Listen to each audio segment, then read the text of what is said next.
Hey everybody, how's it going? Why Do the Nations Rage here for another Bible vlog. This week I'll be picking back up on where I left off last week in the series that I call What It Means to Be a Christian. I will be briefly going over what we went through last week and just reminding you what we talked about. In case you didn't see that video, you can find it on my channel. In my Bible vlog playlist, but in case you did see it and you just want to go back over it, I basically talked about Melchizedek and the fact that Melchizedek was unique.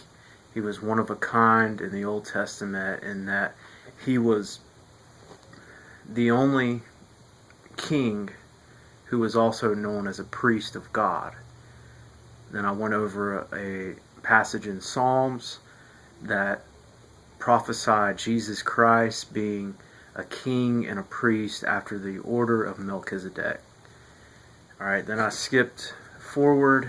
I went through 1 Peter chapter 2 verse 9, which basically proclaims all of those who have been born again of the Holy Spirit are now a holy priesthood, or a royal priesthood before God.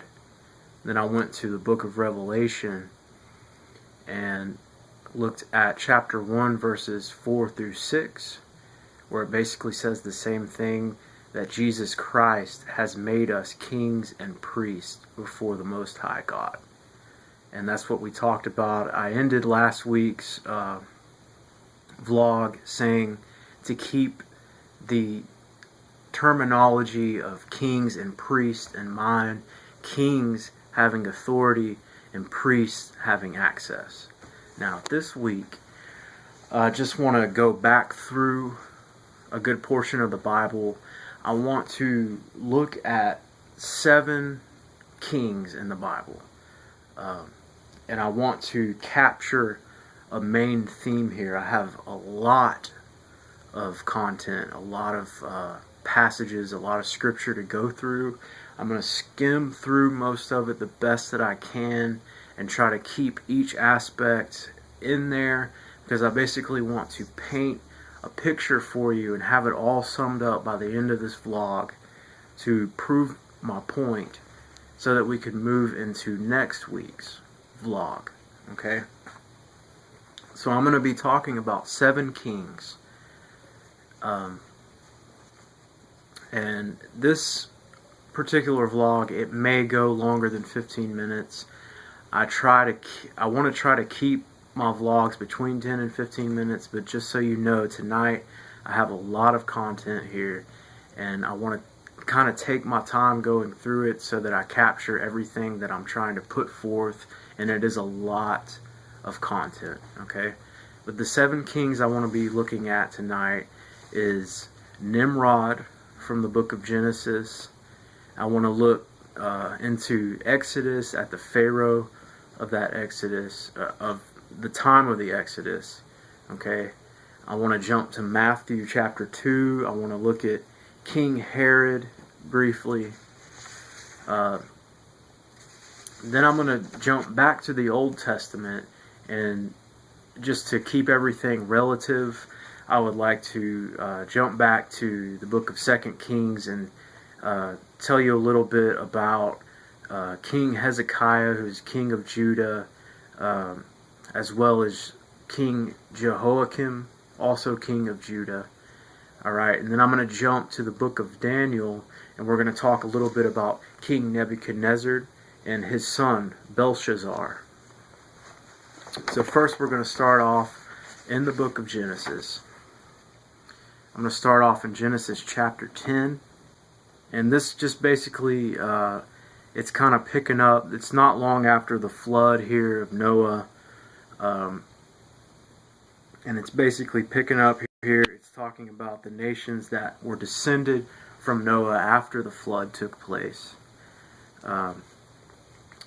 Genesis chapter 10 verse 1 talks about the genealogy of the sons of Noah. Noah had 3 sons, Shem, Ham, and Japheth, and sons were born to them after the flood. Alright, but specifically, we want to look at the sons of Ham. Okay? One particular son of Ham, which was Cush. Alright? So if we look at Cush, we'll go, basically what I did is I went from verse 1 to verse 6, and then I went from verse 6 to verse 8. Verse 8, okay? Cush begot Nimrod. He began to be a mighty one on the earth. Alright? Now I'm going to read verse 9. He was a mighty hunter before the Lord, therefore it is said, like Nimrod, the mighty hunter before the Lord. And this is verse 10. And the beginning of his kingdom was Babel. I'm going to stop right there. Okay? We don't need to go any further right here. The beginning of his kingdom was Babel. Well, Babel, we will read about in chapter 11 shortly. But I just want to jump, and you don't have to go there. I have it written down here. I don't have to go there either. But in Micah 5:6, it says something very interesting. This is a prophecy. There's just one thing in it that's interesting, and it pertains to Nimrod. It's Micah chapter 5, verse 6. They shall waste with the sword the land of Assyria and the land of Nimrod at its entrances. So this here sounds like Babel, which was the land of Nimrod, was in relation to Assyria. Well, Assyria is Babylon, now known as Iraq. But it's just interesting to see that Nimrod is tied to Babylon. And we're going to look into Babylon a little bit later on. But now we're going to jump to chapter 11. I'm going to read verses 1 through 9. Now the whole earth had one language and one speech, and it came to pass as they journeyed from the east that they found a plain in the land of Shinar, and they dwelt there. Then they said to one another, Come, let us make bricks and bake them thoroughly. They had brick for stone, and they had asphalt for mortar. And they said, Come, let us build ourselves a city, and a tower whose top is in the heavens. Let us make a name for ourselves, lest we be scattered abroad over the face of the whole earth. But the Lord came down to see the city and the tower which the sons of men had built. And the Lord said, Indeed, the people are one, and they all have one language, and this is what they begin to do. Now nothing that they propose to do will be withheld from them. Come, let us go down and there confuse their language, that they may not understand one another's speech. So the Lord scattered them abroad from there over the face of all the earth, and they ceased building the city. Therefore its name is called Babel, because there the Lord confused the language of all the earth, and from there the Lord scattered them abroad over the face of all the earth. Okay, so the purpose of reading this is just to capture one of the first and greatest kings of the earth, Nimrod, who started many cities, founded many cities, Nineveh, Babylon, many cities, which you'll read about later on in the Bible. Nimrod started this. It was the beginning of this. That the name Nimrod in itself means to rebel. Okay? Now I'm going to jump to Exodus, the book of Exodus. I'm going to give you a short outline, stopping at the end. I'm going to stop and read a few verses just real quick. But basically, in Exodus 1, I don't want to be real vague. I'm trying not to be real vague about this, but at the same time, I'm trying not to take too much time. Okay, so I'm going to go over it quickly, but I want to capture the essence of it. Okay, so in Exodus chapter 1, Egypt is threatened by the Hebrews because the Hebrews had come from the land of Canaan, Joseph brought them over from the land of Canaan, Isaac and their brothers. So the Hebrews had multiplied in the land of Egypt. And it turned out that the Hebrews were multiplying faster than the Egyptians, and this made the Egyptians feel threatened. So basically, the Pharaoh that had appointed Joseph to be under him had passed on, and a new Pharaoh had come about, and this new Pharaoh did not know Joseph. It says it in the Word. He did not know Joseph. And the midwives who that assisted in giving birth to the Egyptians and the Hebrews felt threatened, so they went to Pharaoh about this, saying that the Hebrews were multiplying faster than the Egyptians, and so therefore Pharaoh answered to that and started ordering that the Hebrews would become slaves to do basically the backbreaking labor in the country of Egypt. All right. Key verses here in chapter 1 is verse 16. Pharaoh orders midwives to kill all Hebrew males that were born. So it got to the point where Pharaoh was just ordering for the males to be killed. In verse 22, he just went on and it commanded that all Hebrews be thrown into the river at the time of their birth. Okay? So I'm going to skip forward to chapter 2, which is basically just goes over Moses being born. If you haven't read it, I recommend that you read it. And Moses is born. Chapter 3, when Moses is in the wilderness and he sees the burning bush, God tells him that he has a message for the children of Israel to go back to Egypt. In chapter 4, God shows Moses what to do to get the Hebrews to listen to him and do what he says.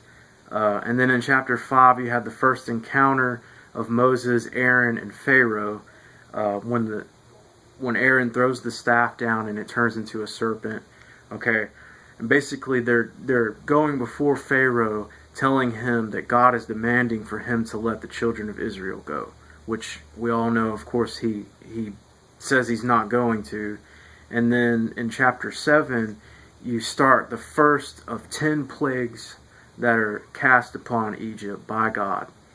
Okay, and then skipping to chapter 12, which is when the 10th plague was issued upon Egypt. That's where the whole Passover, the Jewish Passover, was instituted. That's where it all began. And then in chapter 12, verses 29 through 30, we have the 10th plague being outpoured upon Egypt. And then in verse 31 is where the Exodus actually begins. I'm actually going to read chapter 29, or verse 29 and 30 and 31. 10th plague, death of the firstborn. And it came to pass at midnight that the Lord struck all the firstborn in the land of Egypt, from the firstborn of Pharaoh who sat on his throne to the firstborn of the captive who was in the dungeon, and all the firstborn of livestock. So Pharaoh rose in the night, he, all his servants, and all the Egyptians, and there was a great cry in the Egypt, for there was not a house where there was not one dead. Alright, verse 31, the Exodus. Then he called for Moses and Aaron by night and said, Rise, go out from among my people, both you and the children of Israel, and go serve the Lord as you have said. Okay? So basically, what I want to stress here is the Pharaoh of Egypt in the Exodus had the option of letting the children of Israel go, and he regretfully decided not to. He decided to rebel against God, and it cost him in the long run. Granted that throughout the book of Exodus, throughout these plagues, you keep seeing where God is turning his heart hard, or hardening his heart, is what it says. But basically, from what I gathered from reading it, Pharaoh, as he saw these plagues being unleashed upon his nation, the fear of God came into his heart. And there was actually moments where he was wrestling in his heart with the fear of God and pride, just wrestling in his heart together. Okay? Now I'm going to jump to Matthew chapter 2. I'm going to jump all the way to the New Testament and read something that sounds very similar to you. I'm sure you all are very familiar with this. It's basically the beginning of the story of Christmas. Okay? Matthew chapter 2. Got the wise men coming from the east. I'm going to start in verse 2. This is the wise men coming before Herod, the king, in Jerusalem. Okay. Where is he who has been born of the King of the Jews? For we have seen his star in the east and have come to worship him. When Herod the king heard this, he was troubled, and all Jerusalem with him. And when he had gathered all the chief priests and scribes of the people together, he inquired of them where the Christ was to be born. So they said to him, In Bethlehem of Judea, for thus it is written by the prophet, But you, Bethlehem, in the land of Judea, are not the least among the rulers of Judah, for out of you shall come a ruler who will shepherd my people Israel. Then Herod, when he had secretly called the wise men, determined from them what time the star appeared, and he sent them to Bethlehem, and said, Go and search carefully for the young child, and when you have found him, bring back word to me, that I may come and worship him also. When they heard the king, they departed, and behold, the star which they had seen in the east went before them, till it came and stood over where the young child was. When they saw the star, they rejoiced with exceedingly great joy. And when they had come into the house, they saw the young child with Mary his mother, and fell down and worshipped him. And when they had opened their treasures, they presented gifts to him, gold, frankincense, and myrrh. Then, being divinely warned in a dream that they should not return to Herod, they departed for their own country another way. Okay? Verses 13 and 14 I'm not going to read. It's basically the Mary and Joseph's flight into Egypt to escape what Herod is about to do. I'm fixing to read that in verses 16 through 18. Massacre of the innocents. Then Herod, when he saw that he was deceived by the wise men, was exceedingly angry, and he sent forth and put to death all the male children who were in Bethlehem and in all its districts, from 2 years old and under, according to the time which he had determined from the wise men. Then was fulfilled what was spoken by Jeremiah the prophet, saying, A voice was heard in Ramah, lamentation, weeping, and great mourning, Rachel weeping for her children, refusing to be comforted, because they are no more. So basically, Herod, out of anger, out of sheer jealousy, out of fear of this prophecy, this King of the Jews prophecy coming from Bethlehem, prophesied to him by foreigners of all people. In an act of rage and jealousy, decided to put to death all of the children, all the male children, 1 and under, in Bethlehem. Okay? It's very similar to the Pharaoh story, putting to death all the children of Israel that were born basically out of fear, out of jealousy, fear for the loss of power. Basically, from the way that I can describe it, is basically not fear of God, but fear of their own weakness. So basically taking advantage of the innocent and slaughtering the innocent out of fear that they might lose their seat of power, okay? Which is a seat of corruption. So this is going to go over the span of 2 weeks.